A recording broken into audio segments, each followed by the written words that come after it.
Brevísimo, un programa radial dedicado al relato corto, letras, autores y viajes que nos hacen soñar en pocas palabras.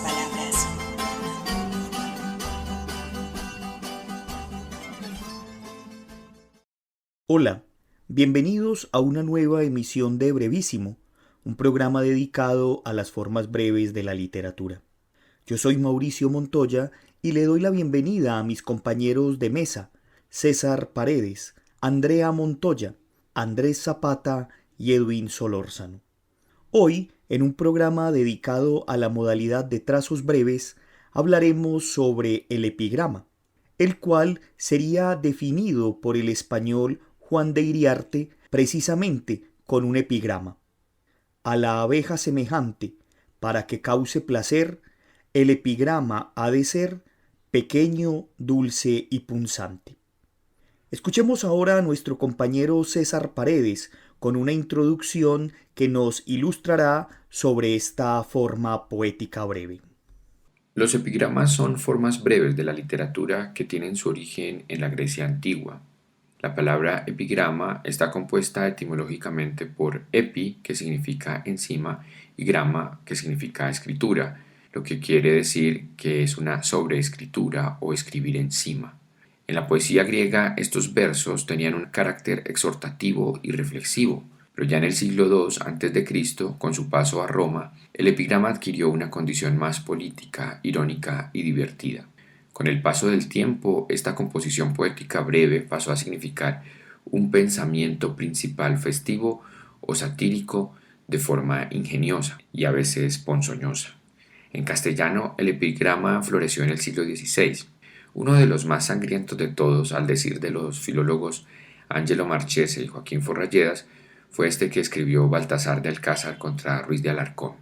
Las coplas todas las leí y el culo me fue a limpiar, pero púseme a pensar que eran del conde y temí. Juan de Iriarte fue otro epigramista agudo, quien escribió: aquel filósofo ríe, este llora, aquel contempla, lo cómico de la vida, este lo trágico de ella. O este otro que dice, con caridad sin igual, el señor don Juan de Robres, con caridad sin igual, hizo este santo hospital y también hizo los pobres. Una definición del epigrama la ofreció Samuel Taylor Coleridge cuando escribió: ¿qué es un epigrama? Un enano entero, su cuerpo la brevedad y el ingenio su alma.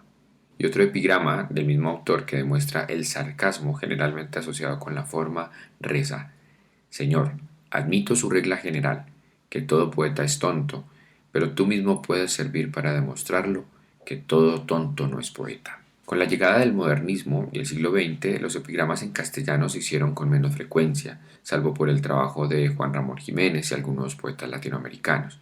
No obstante, tras el mayo del 68 y las distintas revoluciones comenzaron a aparecer en las paredes en forma de grafitis. En la España franquista podía leerse: franquistas, joderos, que tenéis la sangre roja y el corazón a la izquierda. Y para terminar, aquí les dejo un epigrama contemporáneo del poeta José Emilio Pacheco. El título reza: Globalización.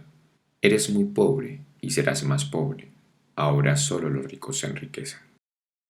Hay que decir que esta forma breve, conocida como el epigrama, fue cultivada desde la antigüedad. Escuchemos a nuestros compañeros Andrés Zapata, Edwin Solórzano y Andrea Montoya hablarnos de figuras clásicas como Antípatro y Nóside.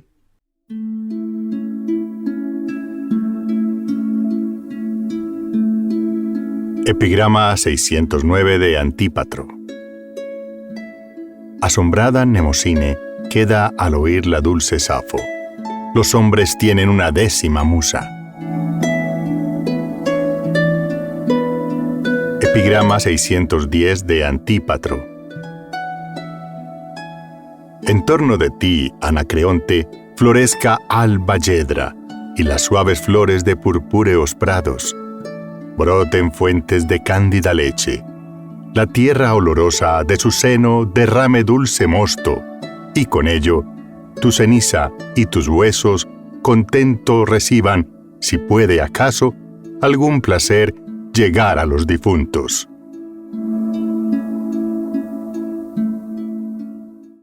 Antípatro de Sidón vivió en el siglo II a.C. Fue un poeta griego, autor de varios epigramas de la antología griega. Fue contemporáneo de Cátulus, cónsul en el año 102 a.C., y de Crasus, cuéstor en Macedonia en el año 106 a.C. Es mencionado por Cicerón, y fue uno de los muchos escritores que hicieron una relación de los monumentos y construcciones del mundo clásico que se consideraban síntesis de la belleza, es decir, las 7 maravillas del mundo antiguo. Se limitó a 7, un número mágico entre los griegos. Las maravillas del mundo son obras de importante peso social y de gran calidad artística, que implican a su vez grandes conocimientos arquitectónicos, físicos y algebraicos. Todas ellas construidas y levantadas con gran esfuerzo a lo largo de muchos años de constante trabajo. Las primeras 7 maravillas del mundo fueron escogidas basadas en un poema de Antípatro hacia el año 125. Dice así el epigrama que Antípatro dedica a las maravillas del mundo. He posado mis ojos sobre la muralla de la dulce Babilonia, que es una calzada para carruajes, y la estatua de Zeus de los Alfeos, y los jardines colgantes, y el coloso del sol, y la enorme obra de las altas pirámides, y la vasta tumba de Mausolo. Pero cuando vi la casa de Artemisa, allí encaramada en las nubes, esos otros mármoles perdieron su brillo y dije, aparte de desde el Olimpo, el sol nunca pareció jamás tan grande. Antípatro también dedicó algunos de sus epigramas a la ciudad de Corinto, devastada por el general romano Lucio Mumio en el año 146 antes de nuestra era. Se pregunta dónde está la ciudad que ha sido de ella y lamenta su destrucción. Este epigrama es una de las pocas alusiones a la actualidad contemporánea del poeta, que nos ofrece el eco de lo que representó para los griegos la toma y destrucción de Corinto, evocándonos los desastres de la guerra, el incendio, la muerte y el pillaje, y el fin de la libertad de Grecia, si acaso todavía era libre después de la dominación de Macedonia, que pasó a convertirse en una provincia más del Imperio Romano. Los hombres fueron acuchillados, las mujeres y los niños subastados como esclavos, las obras de arte expoliadas, la ciudad reducida a escombros y cenizas. Dice así el epigrama. ¿Dónde está tu admirable belleza? ¿Dónde, Corinto, torres y almenas están? ¿Dónde tu antiguo esplendor? ¿Dónde los templos divinos, palacios? ¿Dónde las nobles damas y tu población, tantos millares ayer? Pues, oh, la muy desgraciada, ni rastro de ti permanece. Toda la guerra arrasó y húbolo de devorar. Solo quedamos nosotras, ondinas, invioladas como gaviotas del mar para llorar tu dolor. También dedica un epigrama a los soldados. Cubre la tierra de Lidia a Amíntor, el de Filipo, tanto que hizo blandir su arma en combate feroz. No lo llevó a la mansión de la noche un morbo maligno, sino que al ir a cubrir a un compañero murió. A continuación escucharemos otros epigramas de Antípatro.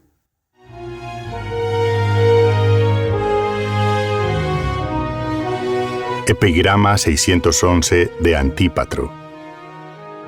Al pasar extranjero delante del pobre sepulcro de Anacreonte, ofrece, si aprendiste en mis libros, libaciones de mosto a mi cuerpo.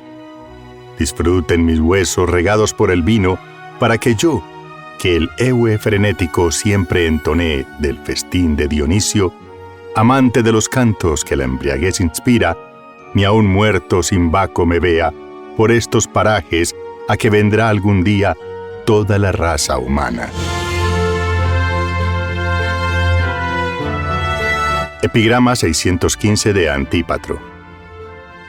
Al grave broncista de puras canciones, salpingue de las Piérides, Píndaro, la tierra aquí recubre, Si oyes sus himnos, dirás que inspirar al enjambre de las musas supieron en la boda de Cadmo.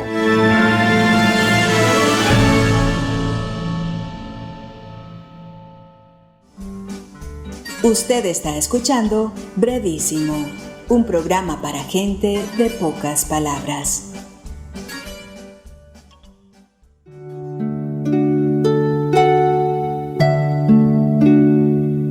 Epigrama 64 de Nóside.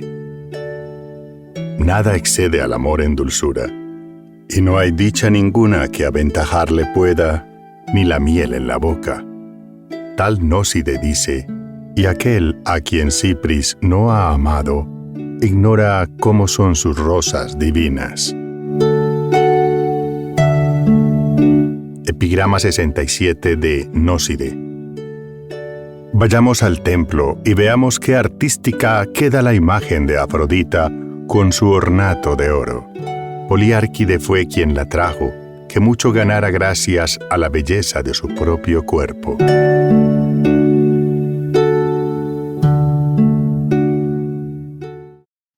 Escuchábamos 2 epigramas que formaron parte de la obra de Nóside, una escritora poetisa y epigramista nacida en el sur de Italia, en el pueblo de los Locros. El primer epigrama que escuchamos en voz de Edwin Solórzano se consagró como su único poema erótico.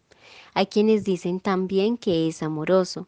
En el segundo, nótese que se le hace una oda a la belleza de Afrodita. Sobre la historia de vida de Nóside no hay mucho que decir, ya que la información recopilada por algunos de los estudiosos de su obra se ubica más en el orden de la hipótesis que de la verdad o el conocimiento. Al parecer tuvo una hija llamada Melina, sobre quien escribe, abro comillas, aquí está Melina en persona, mirad qué bonita su faz, que contemplarnos dulcemente parece, que fielmente la niña a su madre asemejas en todo, que bien cuando los hijos asemejan a sus padres, cierro comilla, una muestra de que, como dirían en la contemporaneidad, tenía su propia figura en alta estima, en tanto parece ser Melina su propio reflejo. Se conjetura que al principio del siglo III estuvo activamente escribiendo, momento en el que da vida a su primer epitafio, el cual se dirigió hacia el dramaturgo siracusano Rintón. Su escritura se concentró en la creación de epigramas. Respecto de estos, se dice que en principio sus obras literarias fueron ofrecidas como dedicatorias religiosas. Como se mencionó en un inicio, su escritura da cuenta de diversas manifestaciones y figuras femeninas, de ahí que sus epigramas hayan sido inspirados por Safo, también conocida como Safo de Lesbos, poetisa griega, catalogada por Platón como la 10ª poetisa, aunque si bien se le reconoce como una de sus inspiraciones, no se excluyó su rivalidad con esta. En sus obras mayormente habla de mujeres, lo que le atribuye para entonces una importante fuerza femenina. Ello se refleja claramente en 10 de sus 12 epigramas, los cuales pasaron a formar parte de la antología griega. También se supone que su estilo de escritura pudo estar influenciada por Erina y Ánite. Por otro lado, Antípatro de Tesalónica, poeta de la antigua Grecia, la incluyó en su canon de 9 poetas. Por el tiempo en el que existió, se dice que es de las pocas poetas griegas de la que mejor se conservan sus obras y de las cuales 12 epigramas pasaron a formar parte de la antología griega. Asimismo, se incluye dentro de la guirnalda de cantantes griegas más distinguidas. Meleagro de Megara la ubica entre los 9 poetas que merecían el honor de competir con las musas. Incluso, en uno de los epigramas que escucharemos a continuación, dará cuenta de su nacimiento y su reconocimiento como una musa. Sus escritos han sido estructurados por 4 versos que componen un epigrama, el cual ha sido conceptualizado como una figura poética breve tendiente al ingenio y a la agudeza. Por último, les invito a escuchar 2 de sus epigramas.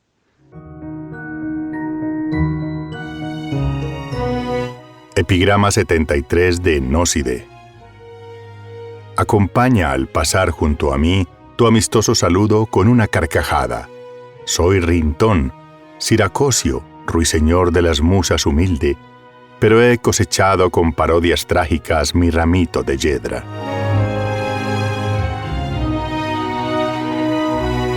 Epigrama 74 de Nóside.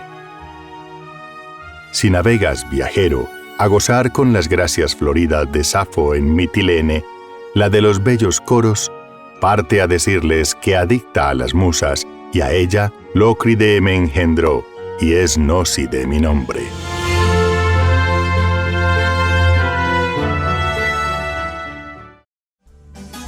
Usted está escuchando Brevísimo. Lo bueno, si breve, 2 veces bueno.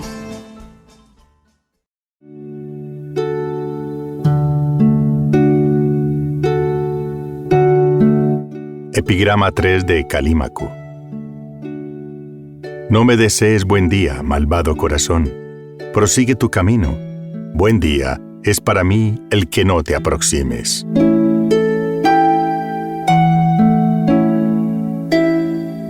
Epigrama 325 de Calímaco. ¿Qué odias más, la tiniebla o la luz, oh Timón que ya has muerto? La tiniebla, pues hay más gente en el Hades. Epigrama 70 de Calímaco. Esa niña encerrada que odia como a la muerte, dicen sus padres, las relaciones amorosas.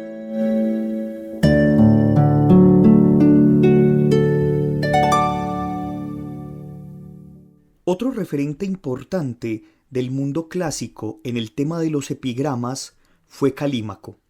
En los primeros 3 epigramas que escuchábamos, el tema central parece ser la misantropía, ese sentimiento de odio a la humanidad y a cualquier tipo de relación con ella. Bastante claro está en el epigrama 325, donde un personaje llamado Timón manifiesta su angustia, pues encuentra más gente en el Hades que en la tierra. Calímaco nació en el siglo IV a.C., en Cirene, una antigua ciudad griega que se ubicaba en lo que hoy es Libia. Este poeta es considerado el padre de la bibliotecología, pues se cree que fue el primero en elaborar un catálogo de la Biblioteca de Alejandría. Durante su estancia en Egipto, fundó escuelas y tuvo decenas de discípulos, pero su más importante trabajo lo desarrolló en la biblioteca. Sus biógrafos cuentan que sus primeros tiempos en las tierras faraónicas no fueron los mejores, pues durante varios periodos de su vida allí vivió casi en la miseria. De eso dejó constancia el mismo Calímaco en su epigrama 302, en el que dice: Eudemo el salero, en el cual y sin otro sustento escapara al terrible temporal de sus deudas, consagró a los Samotraces y dijo: según hice el voto, salvado por la sal, dioses, esto os ofrendo. Un epigrama en el que se refiere a Eudemo, una figura que claramente es él mismo, que ha pasado a Fugias viviendo solamente de pan y sal, y que tras superar esos momentos se consagra a los dioses Samotraces y les ofrenda la sal como agradecimiento.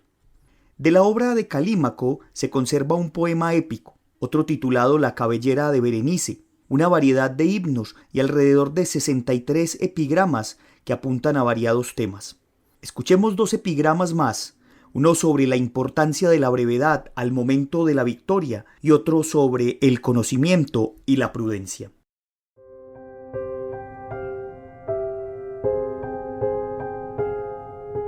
Epigrama 332 de Calímaco. Breve es, Dionisio, el discurso del vate que obtiene un premio. Vencí, basta con que diga. Pero aquel a quien no eres propicio, si alguno pregunta, ¿cómo fue?, contesta, salieron mal las cosas. Pues bien, que tal sea el cantar de quien trama injusticias, y para mí, Señor, la concisión reserva. Epigrama de Calímaco. Saber demasiado es funesto para quien no sepa dominar su lengua. Es como un niño que tuviera un cuchillo.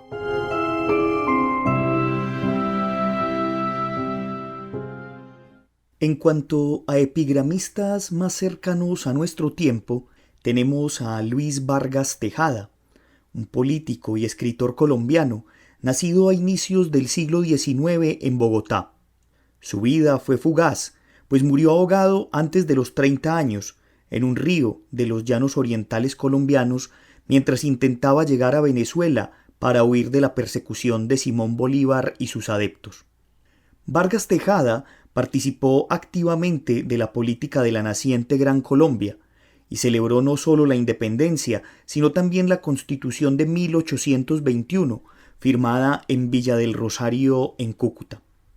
En 1828, Vargas Tejada fue designado como delegado para asistir a la Convención de Ocaña, en la que Simón Bolívar abolió la Constitución de Cúcuta y se proclamó dictador. Ante esto, el poeta escribió el siguiente soneto: Yace aquí la convención del pueblo colombiano, que muere con honor después de actuar en vano. Su corazón vi herir con puñal asesino por el mismo enemigo que a su recinto vino. Pero renacerá, no pierdo la esperanza más grande y más ilustre del día de la venganza. Pero lo que más nos interesa es un famoso epigrama que este político y poeta escribió contra el mismísimo Simón Bolívar y que se considera la chispa de la conspiración septembrina, en la que un grupo de contradictores del Libertador buscaron asesinarle. Ese epigrama decía lo siguiente: Epigrama de Luis Vargas Tejada. Si a Bolívar la letra con que empieza y aquella con que acaba le quitamos, oliva, de la paz símbolo, hallamos. Esto quiere decir que así al tirano la cabeza y los pies cortar debemos, si una paz duradera apetecemos. Hay que decir que la conspiración contra Bolívar fracasó, y muchos de los conspiradores fueron fusilados. Otros huyeron, como fue el caso de Vargas Tejada, y otros, como Francisco de Paula Santander, se fueron por un tiempo al exilio. Tal vez este polémico epigrama contra Bolívar sirvió de aliciente para que escritores como Rafael Sañudo, 100 años después, desde Pasto, escribieran una contrabiografía del Libertador, titulada Estudios sobre la vida de Bolívar, en la que se atacaba la figura de bronce que se había creado del caraqueño en la historia oficial del país. Usted está escuchando Brevísimo, un programa para gente de pocas palabras. En su reconocido Diccionario del Diablo, Ambrose Bierce define al cínico de la siguiente manera: miserable cuya defectuosa vista le hace ver las cosas como son y no como debieran ser. Los escitas acostumbraban a arrancar los ojos a los cínicos para mejorarles la visión. Ambrose Bierce ya es un viejo conocido de este programa, pues en emisiones anteriores hemos hablado de su famoso Diccionario del Diablo y también de sus fábulas. Pero en esta ocasión volvemos a él para referir otra de sus obras titulada La mirada cínica, en la que nos plantea una serie de epigramas en un apartado llamado Epigramas de un cínico. Estos epigramas de Bierce cumplen a la perfección con las características de ser breves, satíricos y a la vez presentar inicialmente una situación más o menos objetiva que termina con un comentario subjetivo y sarcástico. Escuchemos algunos de esos epigramas de Ambrose Bierce. Para el dogmatismo, el espíritu de la investigación es lo mismo que el espíritu del mal, y cuando pinta a este último le añade una cola para representar el signo de interrogación. La verdad es más engañosa que la falsedad, porque se presenta con mayor frecuencia por parte de aquellos de quienes no la esperamos, y tenemos así contra ella un prejuicio numérico. A la pequeña parte de ignorancia que somos capaces de localizar y clasificar le damos el nombre de conocimiento. Hay que decir que en el prólogo de esta obra de Ambrose Bierce, escrito por el español Miguel Catalán, se dice algo bastante interesante en relación con lo que sería un cínico o un cínico escritor de epigramas. Dice Catalán: en una evolución ideal de las relaciones humanas, primero fue la ingenuidad, después la hipocresía y por último el cinismo. El hipócrita manipula al ingenuo y lo reduce a la condición de víctima, como los europeos que robaban su tierra a los indígenas americanos, haciéndose pasar por dioses. El cínico, en la cúspide de esa gradación interactiva, se pone del lado del ingenuo para fustigar al hipócrita. Algunos de los epigramas de Ambrose Bierce reflejan su crítica a la sociedad en general, y otros atacan directamente a personajes de su época, que aunque no son referidos por nombre propio, seguramente si hubiéramos vivido en la época del escritor norteamericano, hubiésemos encontrado algún prototipo particular para los epigramas de este cínico. Juzguen ustedes. Para engordar a los cerdos, debes encerrarlos y cebarlos. Para engordar a los canallas, cultiva una generosa disposición hacia ellos. ¿Quién eres, extranjero, y qué buscas aquí? Soy la generosidad y busco a una persona llamada gratitud. Entonces no mereces encontrarla. Es verdad, voy a dedicarme a mis asuntos y a no pensar más en ella. Pero ¿quién eres tú para ser tan sabia? Soy la gratitud. Adiós para siempre. Si redactas un catálogo de los defectos de tu amigo, sería justo hacérselo llegar con un duplicado, de forma que él conociera también los tuyos. Con esto entonces terminamos nuestro programa del día de hoy. Agradezco a quienes me acompañaron en la mesa. Un agradecimiento especial a Edwin Solórzano, quien desde el estudio de Voces Alas, Volamos tu Imaginación, nos aportó con una serie de audios ambientados. Pueden escuchar los trabajos de Edwin en el podcast Lecturas Amenas.